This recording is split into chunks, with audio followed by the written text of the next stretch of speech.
नमस्कार मंडळी, मराठी माणूस म्हटलं की त्याला कांदा हा जेवणासोबत हवाच।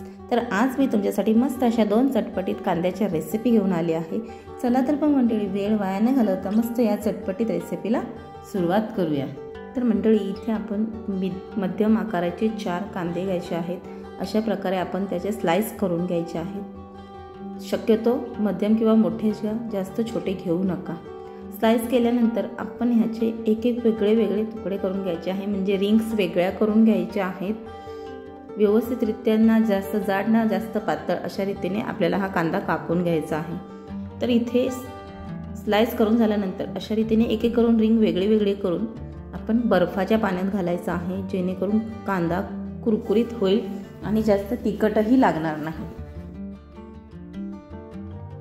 मंडळी, तुम्ही बघू शकता मी सर्व कांद्याच्या रिंग्स त्यामध्ये घातल्या आहेत।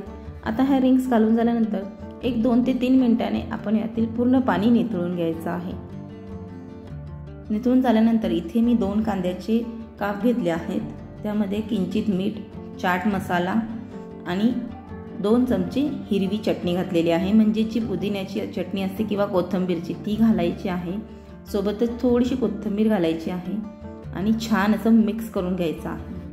आता हे झाले आपली पहिली रेसिपी। आता आपण दुसऱ्या रेसिपीकडे वळूया। तर दुसऱ्या रेसिपीसाठी एका भांड्यात आपण उरलेला कांदा काढून घ्यायचा आहे। तर कांदा तुम्ही बघू शकता मस्त असा कुरकुरीत लागतो हा मंडळी बर्फात ठेवल्यामुळे।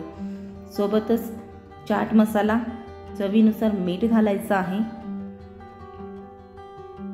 सोबतच अर्धा चमचा भाजलेल्या जिऱ्याची पूड घालायची आहे। पाव चमचा लाल तिखट घालायचा आहे। भरपूर अशी कोथिंबीर घालून घ्यायची आहे आणि अर्ध्या लिंबाचा रस पिळायचा आहे। ही रेसिपी तर खूप सोपी आहे मंडळी। ती रेसिपी नाही करता जमली तर ही रेसिपी तरी तुम्ही नक्कीच ट्राय करा, तुम्हाला नक्कीच आवडेल। तर छान असं मिक्स करून घ्यायचं आहे। तर तयार आहे आपला मस्त असा चटपटीत हॉटेल स्टाईल कांदा। आहे की नाही झटपट आणि सोपी रेसिपी?